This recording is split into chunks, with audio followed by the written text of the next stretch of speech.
Okay, so I've cut a bevel on the front of this. Is going to be one of the cockpit beams, and it's going to go right here.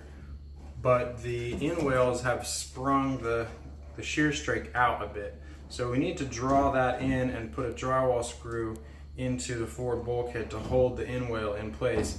But we want to set the location of the forward bulkhead once and for all.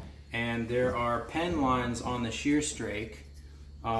And those indicate the position of the forward bulkhead, and those are lining up really well because we were careful to line it up when we were putting the forward bulkhead in.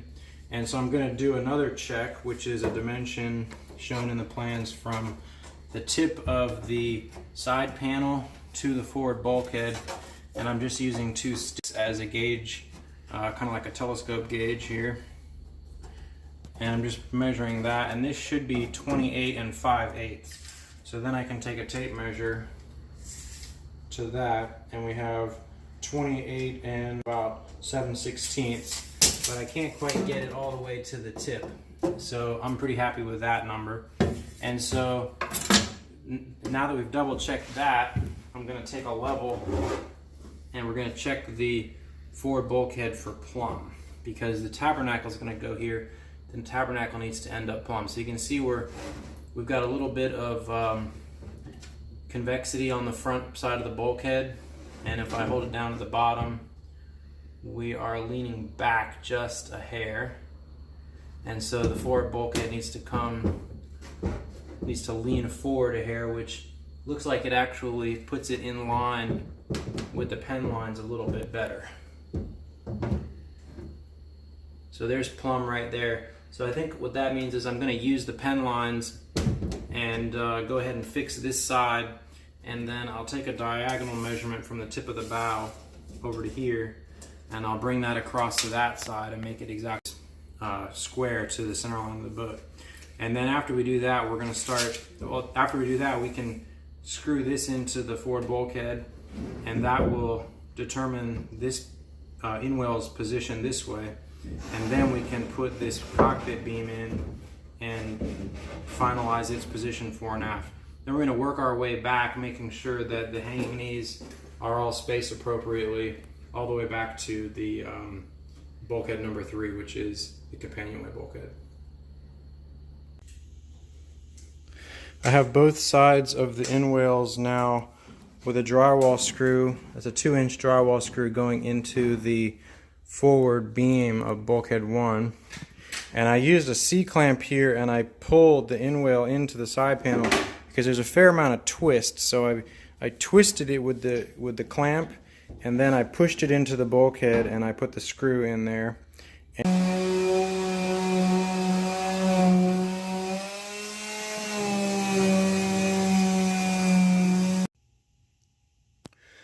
I didn't have my breast hook cut out yet in my kit, so I printed one and cut it out of some scrap wood. This needs to go in when you glue the in-wales to the shear strakes, because this sets the true angle of the bow, and it gives the in-wale a little extra curvature in this region. If you don't have this piece, the in-wale throws flat towards the tip of the bow, and you can actually see I have a gap here in the back edge of my in-wale because that angle was pressed out after I cut these in-wales.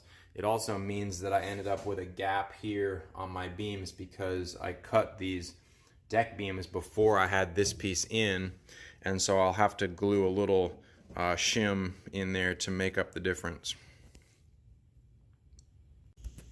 So we're getting ready to fix the hanging knees and the forward bulkheads to the in-wale, and I've already got the shear strake in place. What I've decided to do is leave the shear strake in place, and after we get the in-wale fixed with some temporary drywall screws to each of the hanging knees, we're gonna take those screws out, lift the in-wale out of the boat, and then replace it with glue. And there's enough sprint give to this that you can pull the shear strake away and get glue between the in-wale and the side panel, and then we'll screw the in-wale back to where we had it, and then we'll clamp along the edge of the in-wale when we glue the shear strake to the in-wale.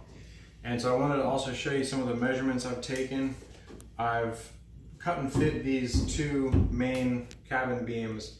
These become the sides of the sliding hatch. So the sliding hatch will be here, and then the forward deck hatch is in this compartment here. And so we've taken a measurement from the forward bulkhead back to each of these bulkheads, and we've done that on both sides. And I've also used a carpenter square to check the squareness of the bulkheads and hanging these to these beams. And everything is lining up really well with the pen lines that were CNC drawn on the shear strakes themselves.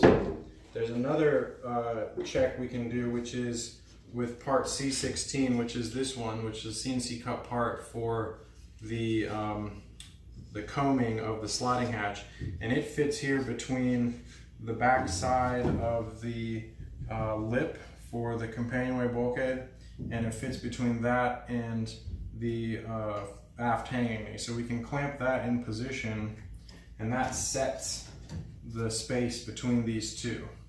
And then another check we can do is there's a measurement shown in the plans all the way back to the aft edge of the cockpit combing up to the corner.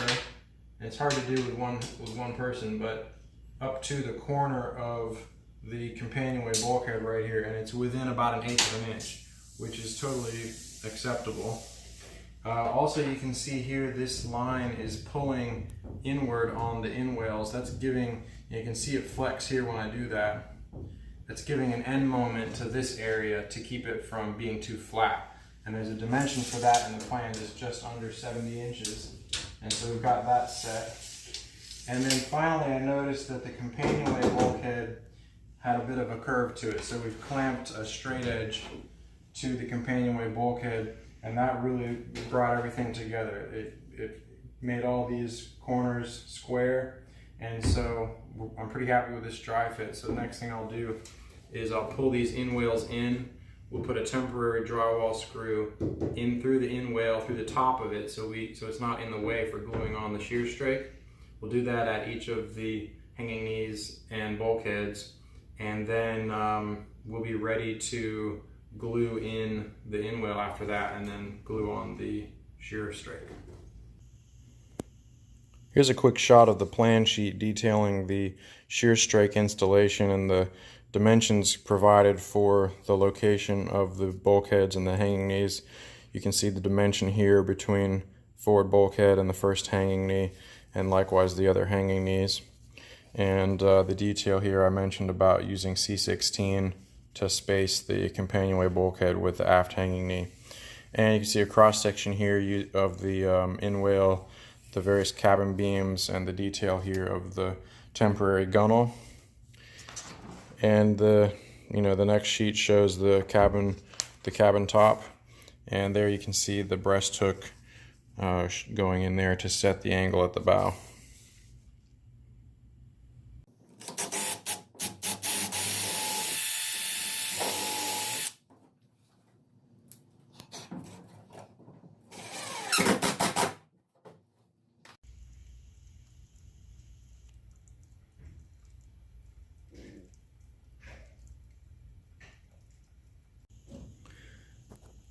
This is a Monday morning little weekend wrap up.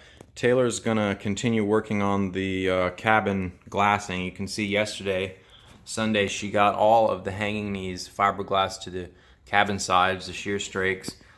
We also tack welded the cabin sides to the hull sides, and it went really quickly using a piping bag with thickened epoxy, just squirting out a little strip of thickened epoxy and then wiping it with a large fillet tool.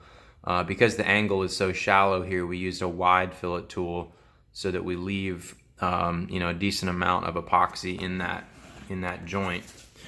And I've also tack welded up here in the anchor locker. I just used some thick blobs of thickened epoxy, and you can see my wooden blocks here. I actually had to install one of them the opposite direction up in the front here, just doing whatever it took to get these two panels to align. And you can also see I've jammed some thickened epoxy up in the tip of the top of the stem there. And so this whole area is pretty much ready to have the screws taken out, because now the temporary gunnel here has served its purpose. And so we can now remove these screws, because the tack welds will hold the panels in alignment while we glass this. So that's what Taylor's going to do this week. We're going to remove all these screws that are holding the side panel to the temporary gunnel. We'll leave the temporary gunnel in place because we haven't tack welded in the cockpit area yet. Another little detail, I'm not sure how, but this beam, the notch in the beam for bulkhead 3 was cut extra deep, so watch out for that. I'll make sure to correct that, but the top of the inwale should naturally be flush with the top of the bulkhead 3 beam. So if your notch is cut extra deep in this bulkhead 3 beam, just make sure you fill that up with thickened epoxy and make it flush on top.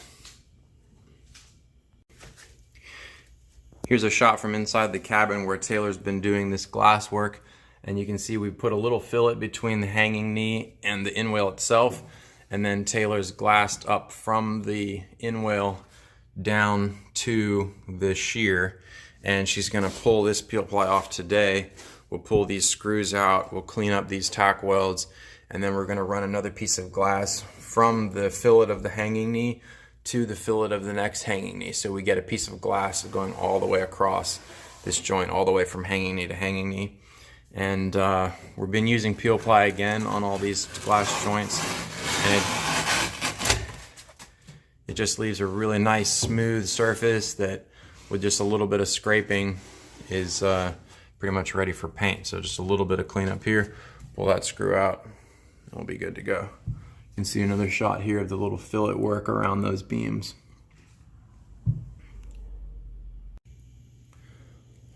With the shear strakes installed, it's a lot harder to get up in the boat.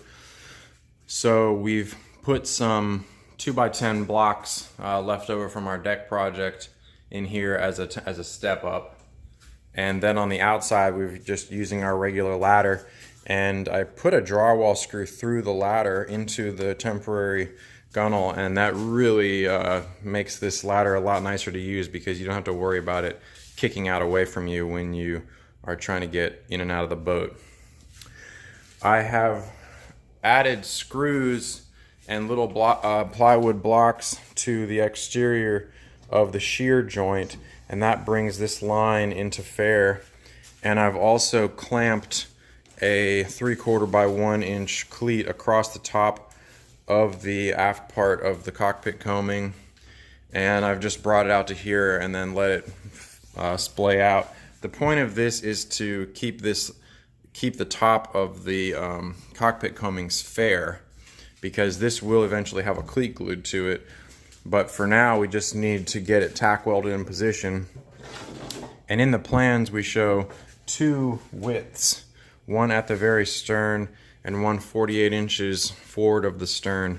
And so I have those marked and fit, and you can see this one's actually pushing out a bit. And then the next thing we'll do is I'll just measure a diagonal from the shear on that side up to the top of the combing on this side, and likewise across, and that will just tell if they're angled evenly. The bulkhead 3, obviously they're going to be equal, but back here, you know, they could be leaning in or out. So we'll just check the angle at the back, and we'll check a diagonal across the middle before we tack weld in the cockpit. So that's the last tack welding that we need to do, and then the temporary gunnels can be removed. They won't be used after that. I've got some of the cockpit beams dry fitted now, not glued in yet quite yet, but we're getting there. And then the other thing I worked on yesterday was the outboard well. So I talked about that last time, and I finally cut out some pieces here. I've made my hole my final size, and anybody who's interested in doing the outboard well, I'm gonna draw it up as a little detail plan sheet to show what I'm gonna do. Basically, we're going to box this in. I'm gonna put a cleat right there along the level of the seat of the cockpit sole. I'll probably slope it up towards the transom because I'm gonna drain my cockpit somewhere into the side of the outboard well. Another thing that makes this nice is, there's no holes in the transom. I'll have to fill these in because we'll be draining our cockpit overboard through the well. But also we can take water from the well and pipe it forward into the ballast tank. So my ballast pump hose can run from where I'm going to have my ballast pump straight back into the well to pump into the tank. And I can also run my vent back into the outboard well so that when we fill the tank with the pump, it drains, the vent exits into the well. This is a template I made for my trim router, which has a 3.5-inch diameter base. And so this is just an offset of half of that dimension to create a notch. And so what this is going to do is create a notch similar to the one that CNC cut in the in this cleat here. So this will fit here, and then with a 1/4-inch router bit, it'll run around in there and create that exact same little pocket for my beams. And where I'm going to use this is over here between the beam going across bulkhead 4 and the beam at the bottom of the companionway bulkhead. So there'll be a cleat, an extension of this cleat through to connect these two. And then across the bridge deck, there's going to be 2 cockpit beams, one there and one there. So I'll use this to pocket that out and pocket that out.